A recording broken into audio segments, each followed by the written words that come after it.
Hey, what's going on? It's your boy Dalton from the Petrol List, and yes, this video is a day late. Hopefully it's not a dollar short. Chevy is in the news. They are possibly bringing back the Camaro, but as an electric vehicle. Helmut Marko says that Max Verstappen going anywhere in 2026 besides back into a Red Bull cockpit is all speculation. Ferrari has some good testing, and the FIA has punished its first driver. Let's talk about that. So the FIA punished World Rally Champion driver Adrian Formeau for using a bad word during a post-stage interview. Now, for those of you that don't know that much about rally, a stage is basically a race. I mean, they're not racing against one another, but they are driving quite fast. Here's a little bit of footage of that. 60.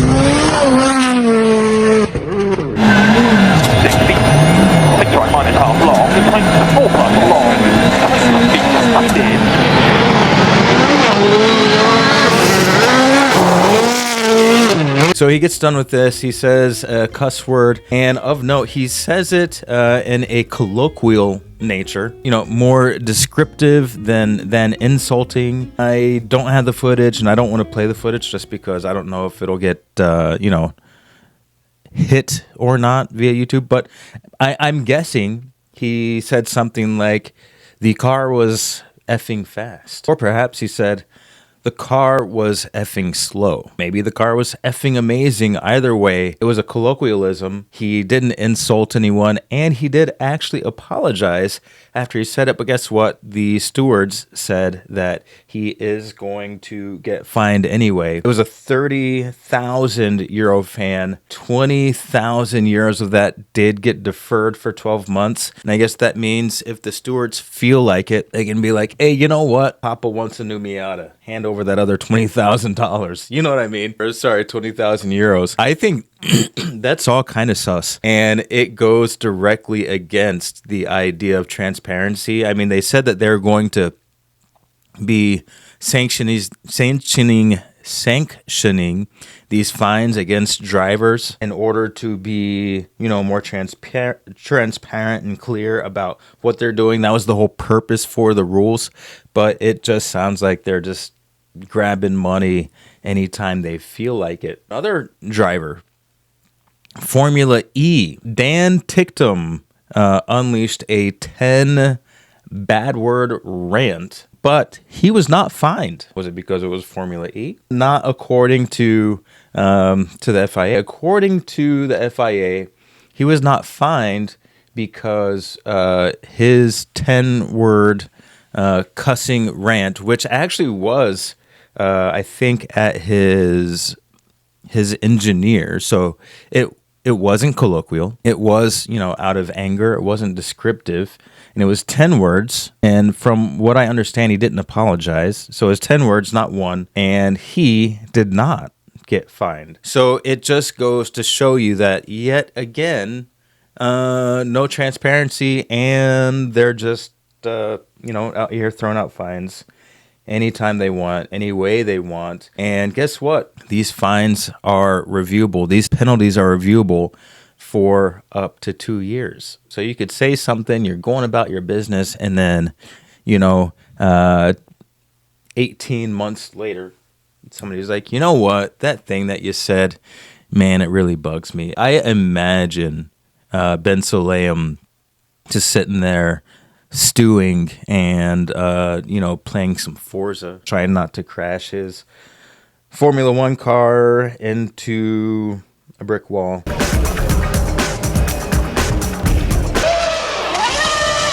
And just being like, you know what, that thing that Verstappen said, that thing that Hamilton said, last season, it's really bugging me, and I want some money. So I'm going to go ahead and find the footage and fine both of these guys because, again, Papa wants a new Miata. Speaking of Papa, this is kind of the cringiest thing. So Ben Sulayem, and I can't remember exactly what interview, Ben Sulayem said he views the Formula One drivers as his sons and daughters. Basically, he views them the same way that he views his children. That's possibly the cringiest thing that an FIA president could possibly say about the drivers. These are adults. These are employees. And, if I had a manager that said that he views me as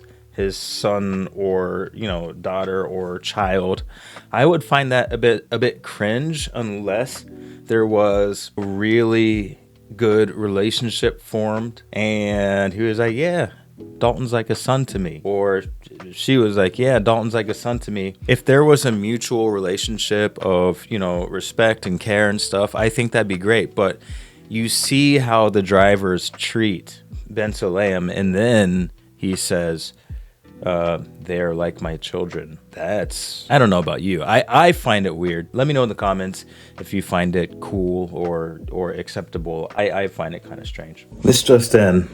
I found out that Adrian Formeau, this is what he said. He said, we effed up yesterday. I changed my mind. That fine is justified. You know what? Kick him out of the sport. He said we effed up yesterday. What's happened? What has happened to drivers? Yeah, I'm done. So Helmut Marko addressed some of the rumors of Max Verstappen leaving Red Bull ahead of the 2026 season. He said that is all speculation. Speculation, in my opinion, doesn't necessarily mean false, because sometimes you can speculate on something and that speculation can come true. So when I was first reading through this and he said that the rumors are all speculation, to me that was a non-answer, because in my opinion it left everything open. However, later on he did insist that Max Verstappen has a contract with Red Bull until 2028 and that Max Verstappen is not going anywhere. So, until there is some concrete news that surfaces about Max Verstappen leaving Red Bull and going presumably over to the Aston Martin, I think I'm just going to have to leave that particular speculation alone, because I think going over it over and over again would turn into old news quite quickly. We're in that period of the Formula One off season where teams are really going into that quiet, secretive mode. They're doing their final adjustments to the 2025 cars. I think there's only 24 days left. There's only 24 days left before we find out, for example, is the SF25, is it really 0.4 seconds faster per lap? Some rumors say it's going to be 0.4 seconds faster per lap. Some rumors say it's going to be a full second faster per lap. That's huge. That is a huge amount of time in Formula One. If it is 0.4 seconds faster, if it's the fastest car on the track, then that means, well, I mean, I don't have to spell that out. It means that they have a really good chance at the championship. McLaren is currently rumored to be, just neck and neck with Ferrari in terms of who is developing the fastest car right now. Mercedes, I haven't heard that much about Mercedes. And Aston Martin, who knows if any of the Adrian Newey effect is going to be able to kick in within the short amount of time that he's been over at Aston Martin. I guess we will see. But, I mean, we've got 24 days remaining until we see how are the Ferraris doing. How's Lewis Hamilton doing over there in red? And, yeah. Well, that leaves me with the last topic of the day, and that is the Camaro. The Camaro might come back as a four-door sedan. I guess sedans are four doors. Might come back as an electric sedan. which is fine in my opinion, so long as the Chevy Cavalier comes back as a V8 Sport Coupe with a manual transmission. That's fine. And I say that in jest, but I mean it like this. Yeah, names matter in the car world.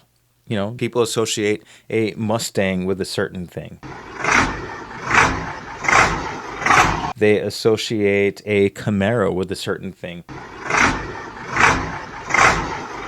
Now, the difference between Ford and Chevy in this instance is Ford called the Mustang Mach-E the Mustang Mach-E, but then they also kept the traditional Mustang, so they allowed people to kind of A/B test which one is better. And I think for a while the electric Mustang sold more copies, but that is because it's a more practical vehicle. Everybody knows that SUVs and people carriers sell better numbers than sports cars. The difference though is I think the sales numbers on the Mustang Mach-E are actually going down now relative to where they were. So I don't necessarily think that the Mach-E has been a true marketing success for Ford. But the big difference between Ford and Chevy, Ford kept the traditional Mustang and had the Mustang Mach-E. Camaro is completely killing the Camaro, the traditional Camaro, and they are only bringing back the electric sedan. I think that is a very weird move, especially given that Porsche, the Taycan, those numbers, I think I talked about this in one of my previous videos, those numbers are going down. And they actually even introduced a half-price Taycan, which is basically, in my opinion, they see the depreciation of these things and it's just their depreciation is going down really fast. So it looks to me like they're offering a pre-depreciated Porsche Taycan, you know what I mean? Kind of like, I don't know, back in the 90s, the big thing was like pre-washed jeans. They're already washed, so they won't bleed all over the rest of your... I can't even remember why they pre-washed them, but,